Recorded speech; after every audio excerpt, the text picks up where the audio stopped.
And why start in Genesis? Well, it's the beginning of the Bible. And it is a book that gives to us the origins of so many significant things. For instance, in Genesis, we have the origin of the universe. The book of Genesis stands alone in accounting for the actual creation of the basic space, mass, time continuum, which constitutes our physical universe. In Genesis, we have the basis of our solar system. The earth, as well as the sun and the moon and even the planets and all the stars of heaven, were brought into existence by a creator, as told in this book. Of course, in Genesis, we have the origin of man. The widely believed theory of evolution is an illusion. The true record of man's creation and purpose is given to us here in the book of Genesis.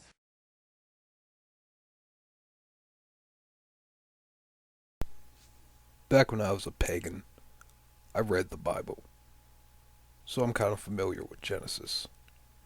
And I got a completely different story. The following is an appeal to ridicule, but I'm going to do it anyway. First there was nothing, then there was God, but he was there even before. And he set to work creating the earth and the heavens and the plants and the animals. And then he made man out of dirt. But the man wouldn't sleep with the animals, so he made a woman out of the man's rib.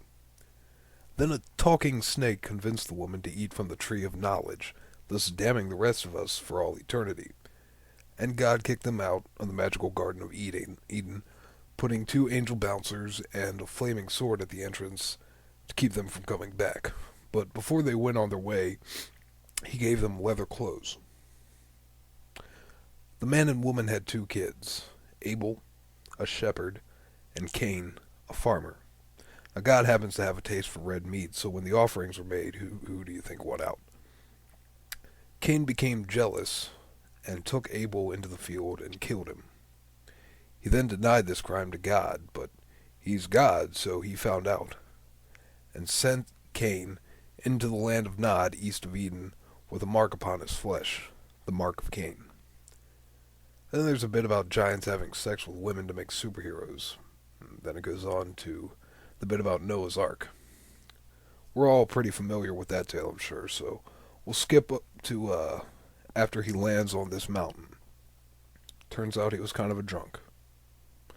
Moving right along, we come to the Tower of Babel, which the people were creating as a monument to human achievement, so naturally God was pissed.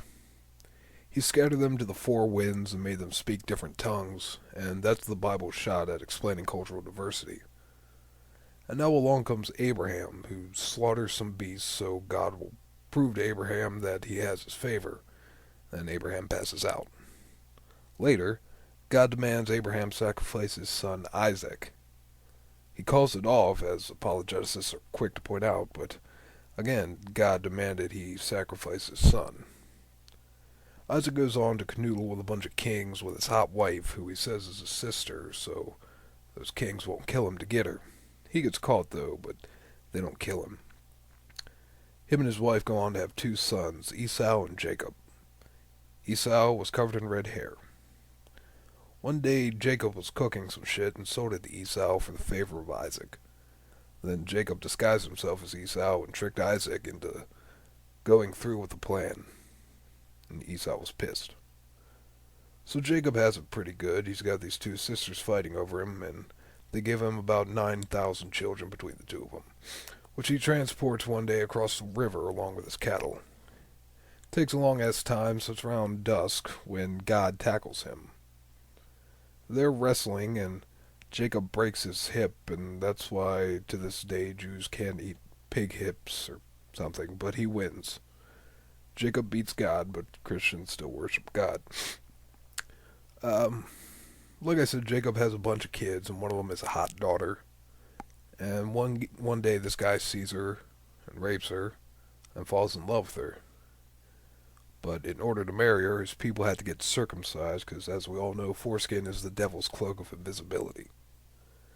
And then they go through with it, and while they're all still in blinding agony, Jacob's son, Levi's relaxed fit, and his friends attack them all. Now Jacob panics because he knows there'll be shit to pay, so they head out into the desert. His pregnant lady Rachel is with him. She goes into labor. It was a hard birth, but she has the kid.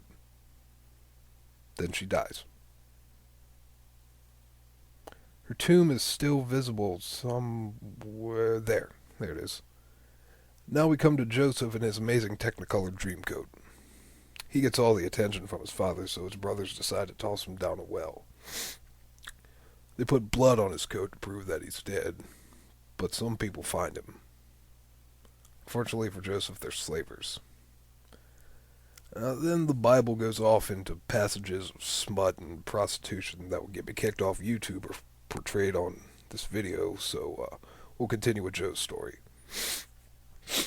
He gets sold into slavery in Egypt to the house of one of the Pharaoh's eunuchs. There, the eunuch's wife falls in love with him, which makes sense because she's married to a eunuch. She tries to get him in bed, but he runs off.